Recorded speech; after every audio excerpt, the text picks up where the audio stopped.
Welcome to Tamil audio story channel. மறக்காம நம்ம சேனலை சப்ஸ்கிரைப் பண்ணிக்கோங்க. விதுரன் டிவியில் பிரேக்கிங் நியூஸாக ஓடிக்கொண்டிருந்த நியூஸை பார்த்ததும் அதிர்ச்சியில் உறைந்து போய் நின்றார். அந்த டிவி சேனலில் அடையாளம் தெரியாத தலையில்லாத முண்டம் கரை ஒதுங்கியிருப்பதாகவும் அது யாருடைய உடல் என்று போலீசார் இன்வெஸ்டிகேட் செய்து கொண்டிருப்பதாகவும் இருந்தது. அந்த உடலை பார்த்ததுமே விதுரன் இது நிச்சயம் தனது நண்பன் நீரஜ் தான் என்று உணர்ந்தார். அவரது உடல் கோபத்தில் கொந்தளித்தது. நீரஜ் போன்ற ஒரு வீரனை யாராலும் அவ்வளவு சாதாரணமாக வீழ்த்த முடியாது என்பது அவருக்கு நன்றாக தெரியும். ஆனால் எப்படி தனது தந்தைக்கு இப்படி ஒரு நிலைமை நேர்ந்தது என்று அவரால் நம்ப முடியாமல் இருந்தது. உடனே விதுரன் கோபமாக அங்கிருந்த பில்லரில் தனது கையை ஓங்கி குத்தினார். அவர் குத்திய குத்தில் அந்த பில்லரில் ஒரு பெரிய கிராக் விழுந்தது. அப்படி இருந்தும் அவரது கோபம் தனிந்த பாடில்லை. உடனே விதுரன் அந்த பில்டிங்கை அதிரும் அளவிற்கு என்று அலறினார். பின்பு தரையில் உட்கார்ந்து தனது கைகளை குத்தியவர், நிச்சயத்து உண்மையா இருக்காது, இது பொய்யா இருக்கும், அப்பாவுக்கு அப்படி நடக்க வாய்ப்பே இல்லை என்று சொல்லிக் கொண்டிருக்கும் பொழுது அடுத்த பிரேக்கிங் நியூஸ் ஒளிபரப்பானது. அந்த பிரேக்கிங் நியூஸில் அந்த தலையில்லாத உடலுக்கு சொந்தக்காரர் மிடில் ஈஸ்ட் ஃபோர்ஸ் டிவிஷனில் வாண்டட் கிரிமினல் லிஸ்டில் தேடப்படுபவர் என்றும் அவர் அதே டிவிஷனில் இதற்கு முன்பு சர்வ் செய்தார் என்றும் சொல்லிக் கொண்டிருந்தார்கள்.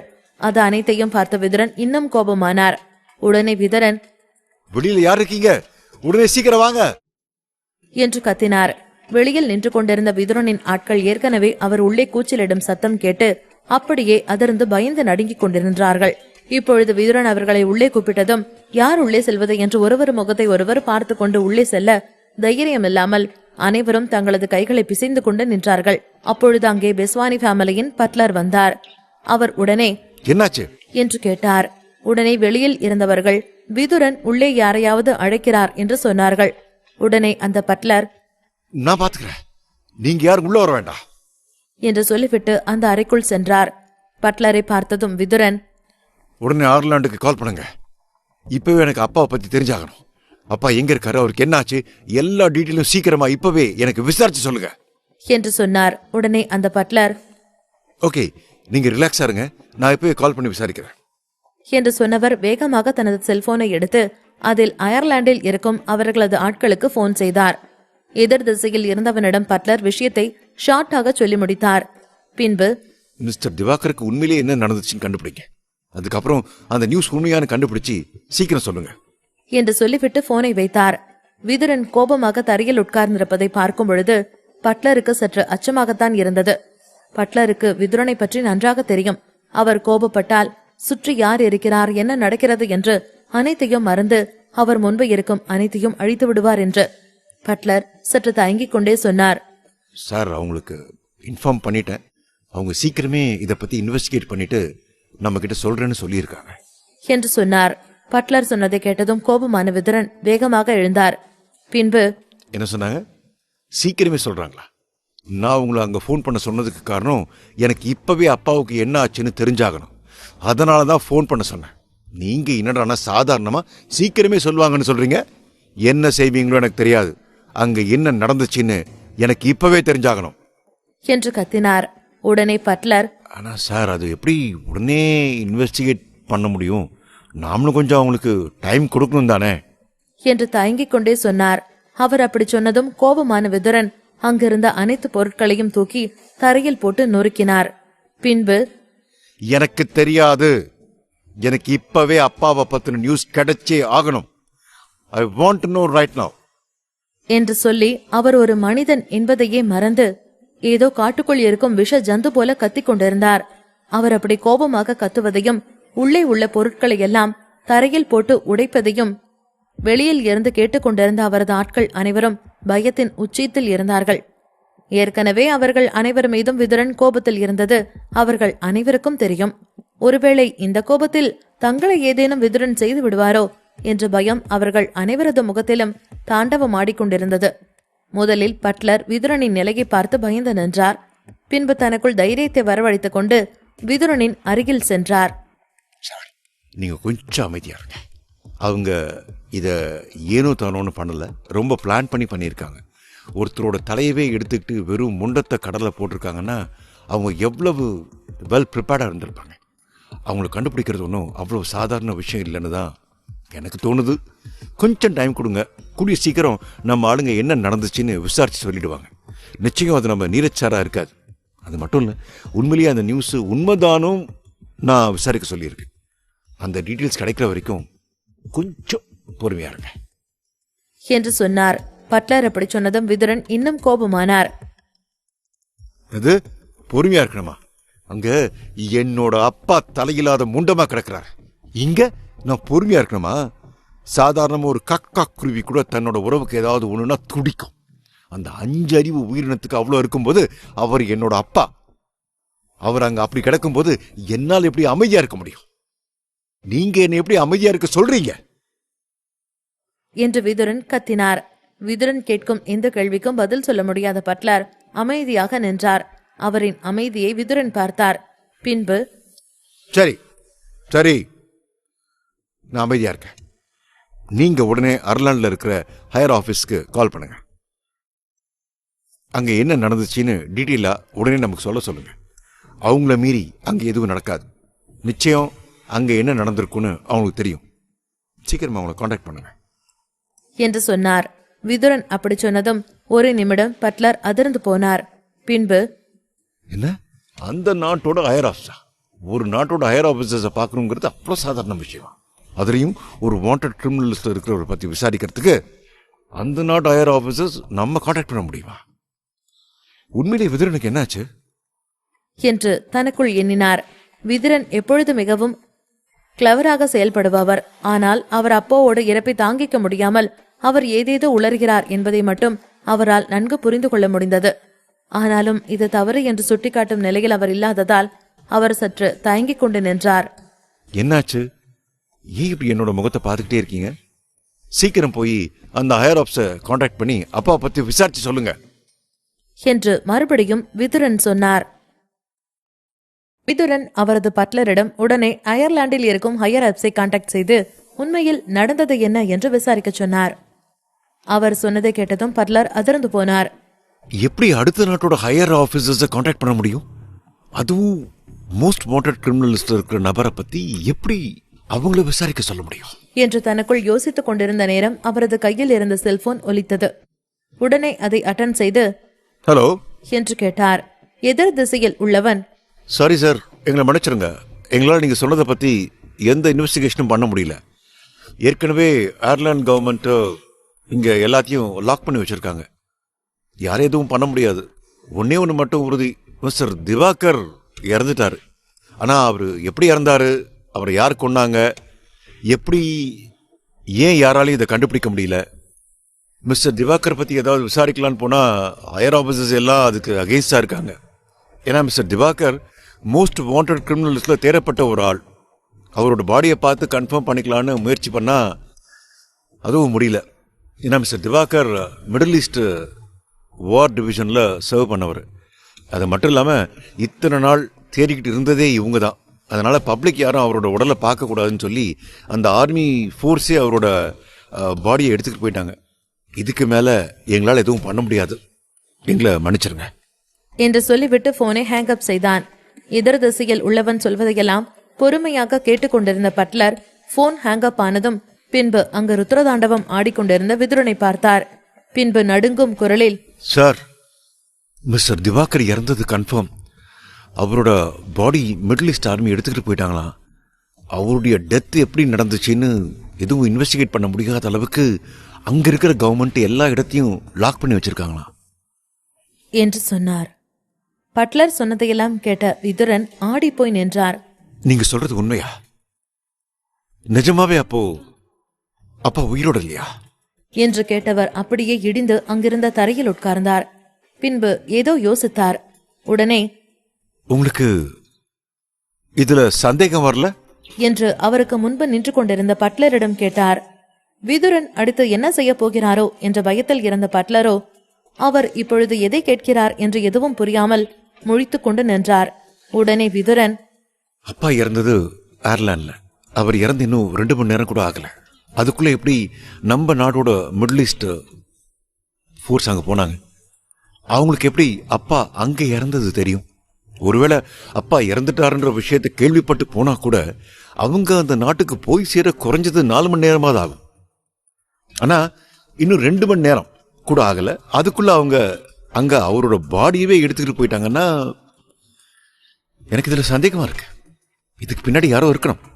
ஜமா இதுக்கு பின்னாடி அந்த சரவணன் இருக்க வாய்ப்பு இல்லை. ஏன்னா நம்ம எல்லாருக்கும் அப்பாவோட திறமையை பத்தி நல்லா தெரியும். அப்பாவோட வலிமைக்கு முன்னாடி அந்த சரவணனால நிக்க கூட முடியாது. அப்படின்னா இத யார் பண்ணியிருப்பா என்று விதுரன் மிகவும் தீவிரமாக யோசித்தார். உடனே அந்த பட்லர் ஏதோ யோசித்தவராக சொன்னார். ஒருவேளை அவர் சொன்னது மிடில் ஈஸ்ட் போர்ஸ் சேர்ந்தவங்களா இருப்பாங்களோ என்று கேட்டார். உடனே விதுரன், இல்ல, அப்படி இருக்க வாய்ப்பே இல்லை. அவங்களுக்கு அப்பாவை கொல்லணும்னு எந்த இன்டென்ஷனுமே கிடையாது. உண்மைதான், வாண்டட் லிஸ்ட்ல அப்பாவை தேடிட்டு இருந்தது உண்மைதான். ஆனா அப்பாவை பிடிக்கிற அளவுக்கு அங்க யாருக்கும் திறமை கிடையாது. அவரை கொல்ற அளவுக்கு அவங்க யாருக்கும் தைரியமும் கிடையாது. இத்தனை வருஷம் அப்பா அந்த ஃபோர்ஸையே ஆட்டி படைச்சிக்கிட்டு இருந்ததுக்கு காரணம் அவரோட திறமையோட சேர்த்து அங்க நம்மளோட ஆளுங்க நிறைய பேர் இருந்தாங்க. அதனாலதான் ஒருவேளை அப்பாவை இந்த மாதிரி கொலை பண்ண போறாங்கன்னு இன்ஃபர்மேஷன் கிடைச்சி இருந்துச்சுன்னா உடனே அது நம்ம காதுக்கு வந்திருக்கும். ஸோ அப்பா இறந்ததுக்கும் மிடில் ஈஸ்ட் போர்ஸுக்கும் சம்பந்தம் இருக்க வாய்ப்பே இல்லை. அப்போ இப்ப என்ன பண்றது? எப்படி நாம இப்ப மிஸ்டர் திவாகரோட பாடியை வாங்குறது என்று பட்லர் பதற்றத்துடனும் கவலையுடனும் கேட்டார். அதைத்தான் நானும் யோசிக்கிறேன். அப்பாவோட பாடியை வாங்குறது அவ்வளவு சாதாரணமான விஷயம் இல்லை. அது வேற எங்க இருந்தாலும் நம்ம ஈஸியா வாங்கிடலாம். ஆனா இப்போ அப்பாவோட பாடி மிடில் ஈஸ்ட் ஃபோர்ஸ் கிட்ட இருக்கு. நம்ம ஒருவேளை அந்த ஃபோர்ஸை எதிர்த்தோம்னா அது அந்த கவர்மெண்ட்டையே எதிர்க்கிற மாதிரி. நம்மளோட ஃபேமிலி இன்னும் ஒரு சில விஷயங்களுக்கு பயந்துதான் ஆகணும். ஒருவேளை அந்த கவர்மெண்ட்டை நாம எதிர்த்தா நம்மளோட நிலைமை என்ன ஆகும்னு உங்களுக்கு நான் சொல்லி புரிய வைக்கணும்னு அவசியமே இல்லை என்று விதுரன் சொன்னார். உடனே, நீங்க சொல்றது சரிதான். ஆனா அவரோட பாடியை பார்க்காம நம்மளால அவருடைய இறப்பு எப்படி நடந்துச்சுன்னு கண்டுபிடிக்க முடியாது. எனக்கு தெரிஞ்சு மிஸ்டர் திவாகர் மாதிரி ஒருத்தர் கூட நேருக்கு நேர் நின்று சண்டை போடுற ஒருத்தன் இன்னை வரைக்கும் இல்லை. மிஸ்டர் திவாகருக்கு இப்படி ஒரு நிலைமை ஆனது எனக்கு ஆச்சரியமா தான் இருக்கு. ஒருவேளை வேற ஏதாவது பிரச்சனையில் மிஸ்டர் திவாகர் அவரே ஏதாவது தப்பான முடிவு எடுத்திருப்பாரா என்று பட்லர் முழுங்கி முழுங்கி சொன்னார். உடனே விதுரன், இல்ல அப்படி இருக்க வாய்ப்பில்லை. அப்பா வெறும் உடல் வலிமையை மட்டும் இல்ல, மன வலிமையும் கொண்டவர். அதனால அவர் அப்படி ஒரு முடிவு எடுத்திருக்க மாட்டார். லாஸ்ட் அப்பாவை கான்டாக்ட் பண்ணப்போ கூட எனக்கு ப்ராமிஸ் பண்ணார், கண்டிப்பா இந்த தடவை ஃபேமிலி மீட்டிங்க்கு மிஸ் பண்ணாம வந்துருவேன்னு சொன்னார். அவரு ப்ராமிஸ் பண்ணா கண்டிப்பா அதை காப்பாற்றி தீர்வார். அப்பா சொன்னபடி இந்நேரம் அப்பா இங்க வந்திருக்கணும். அவர் இங்க வர இருந்த நேரத்துல தான் அவருக்கு ஏதோ ஒன்று நடந்திருக்கு. அது என்னங்கிறத தான் நாம கண்டுபிடிச்சாகணும். ஆனாலும் என்னால என் கூட இப்போ அப்பா இந்த உலகத்துல இல்லைங்கிறத நினைச்சா நம்ப முடியல. அவருடைய இறப்புக்கு பின்னாடி யாரா இருந்தாலும் சரி, அவங்கள நான் சும்மா விட மாட்டேன் என்று கோபமாக கத்தினார். உடனே பட்லர், இது நாம ஏன் நம்ம ஃபேமிலியோட மற்ற மெம்பர்ஸ் கிட்ட சொல்லக்கூடாது என்று கேட்டார். உடனே விதுரன், நம்ம ஃபேமிலியை பத்தி உங்களுக்கு தெரியாதா? நம்ம ஃபேமிலியில யாராவது லூசரா இல்ல நம்ம ஃபேமிலிக்கு அவங்கனால ஏதாவது பிரச்சனை வரப்போகுதுன்னா உடனே அவங்கள பேன் பண்ணிடுவாங்க. நிச்சயம் அவங்க அப்பாவுக்காக அவங்க ஃபேமிலியோட ரெப்யூட்டேஷனை விட்டு கொடுக்க மாட்டாங்க. அதுவும் இல்லாம இப்போ நம்ம ஃபேமிலி அந்த விஷயத்துல தலையிட்டா அவர் இந்த ஃபேமிலி சேர்ந்தவன்றது எல்லாருக்கும் தெரிஞ்சு போயிடும். அதுக்கப்புறம் என்டையர் நேஷனும் நம்மள தான் எதிரியா பார்க்கும். நாம எக்காரணத்தை கொண்டும் இந்த நாட்டை பகைச்சிக்க கூடாது என்று சொன்னார். விதுரன் சொன்னதை கேட்டதும் பட்லர் அதிர்ச்சியானார். பின்பு, சார், எனக்கு ஒரு ஐடியா தோணுது. நாம ஏன் அந்த மிடில் ஈஸ்ட் போர்ஸ்ல இருக்கிற நம்ம ஆளுங்களையே கான்டாக்ட் பண்ணக்கூடாது என்று கேட்டார். நடக்கின்ற நிகழ்வுகளைக் கண்டு பெரும் அதிர்ச்சியில் மூழ்கியிருந்தார் விதுரன். அவரின் ஒரே நண்பன் நீரஜ் இப்படி தலையிலா பிண்டமாக இறந்து கிடப்பான் என்று அவர் கனவிலும் நினைக்கவில்லை. இது அவருக்கு பெரிய அடியாக இருந்தது. அவர் வாழ்வில் இருவர்தான் அவருக்கு உறுதுணையாக இருப்பவர்.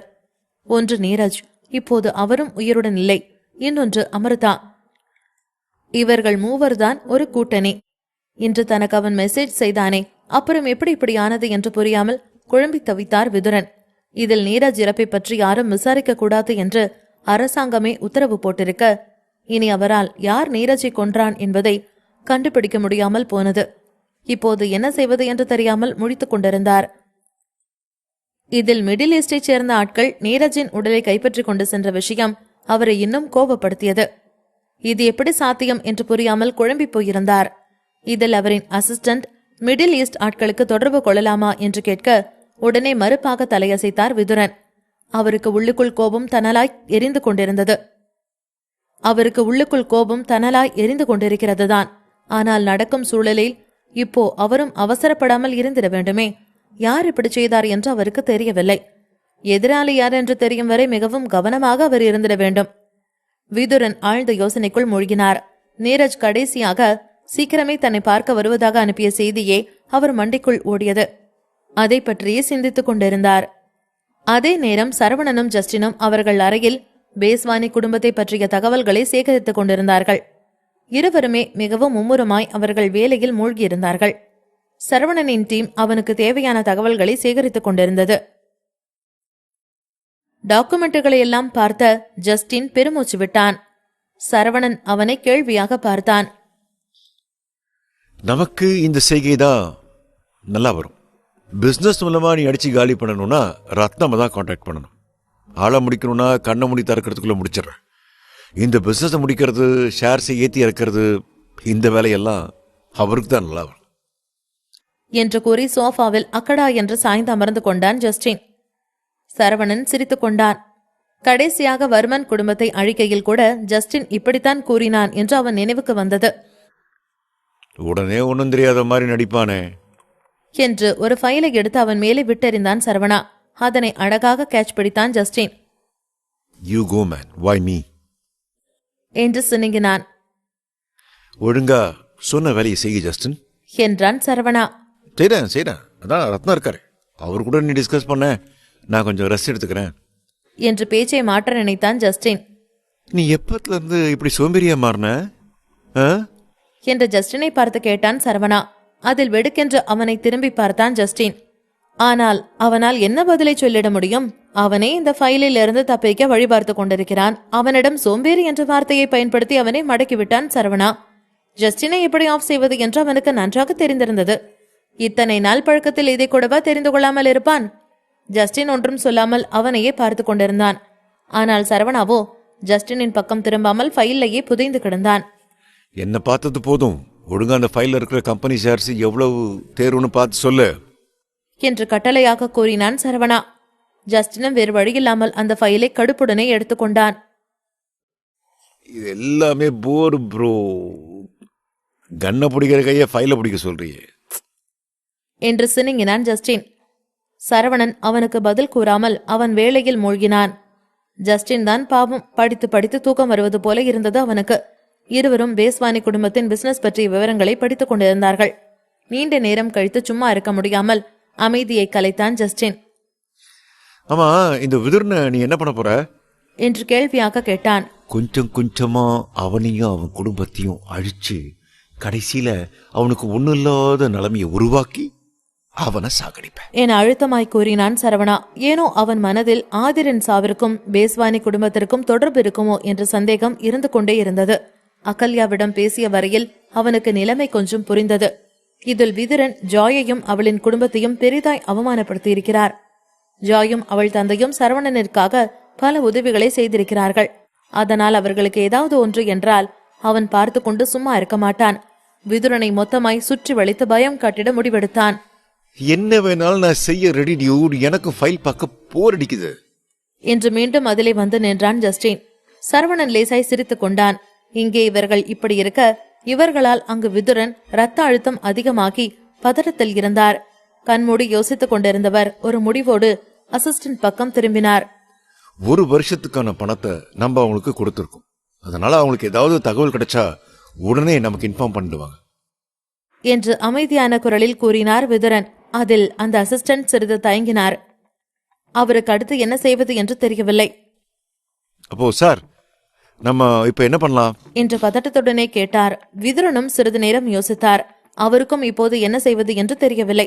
நீண்ட யோசனைக்கு பிறகே அமிர்தாவிற்கு அழைக்க போனை எடுத்தார். அவருக்கு அழைக்கவே தயங்கினார். இப்ப என்ன பண்றது?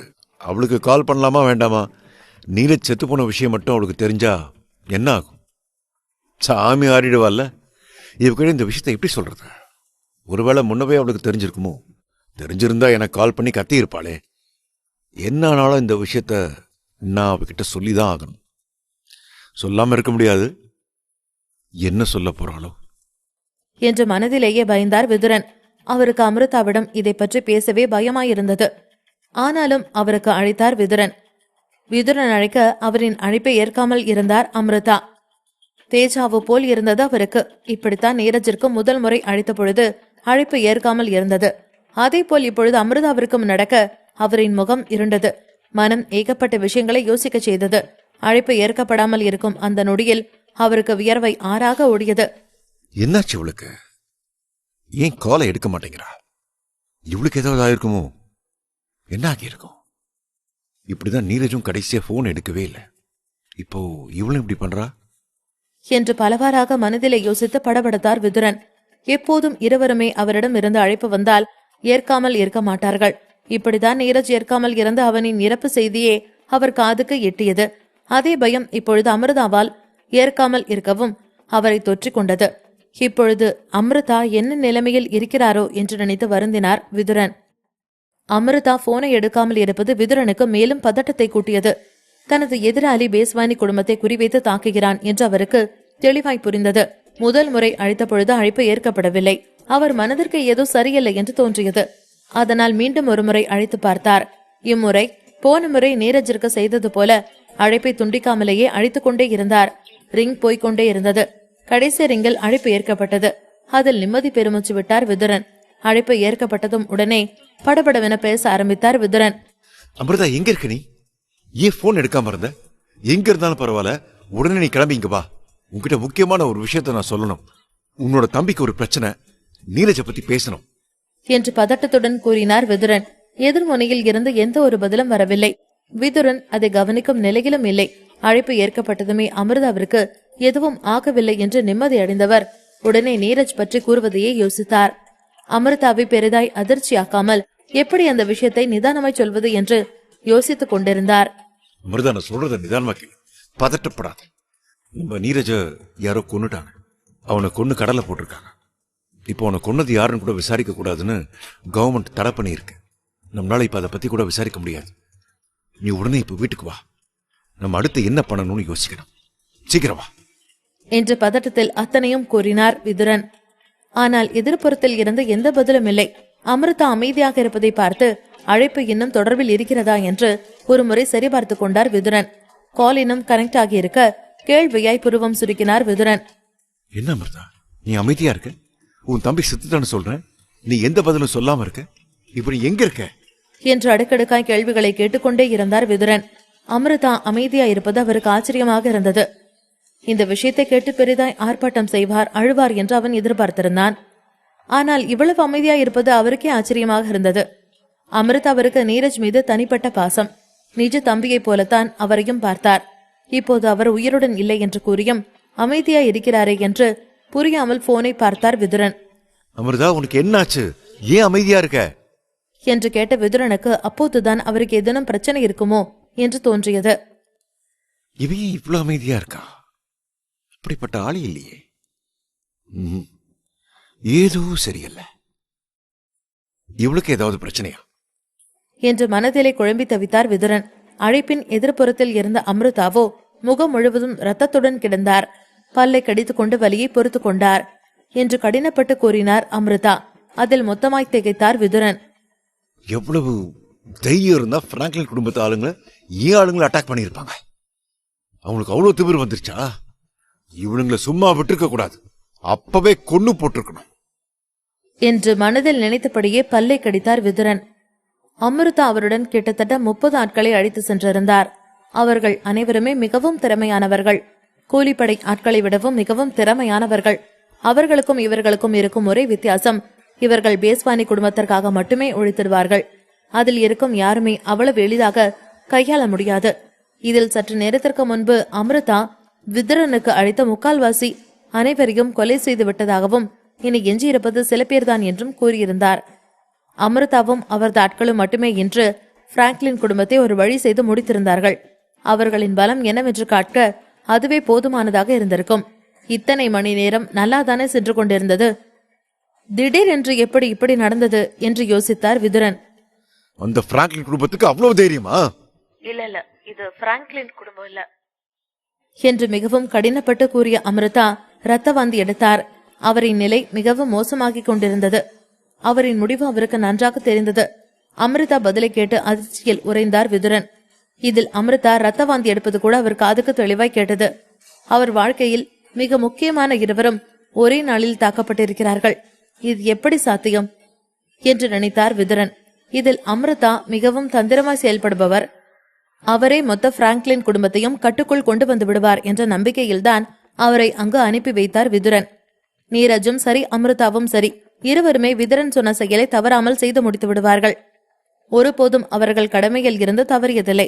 இன்னும் சொல்ல போனால் எல் என்றால் எண்ணெயாக இருப்பார்கள். அந்த அளவிற்கு செய்யும் காரியத்தை கச்சிதமாக முடித்து விடுவார்கள்.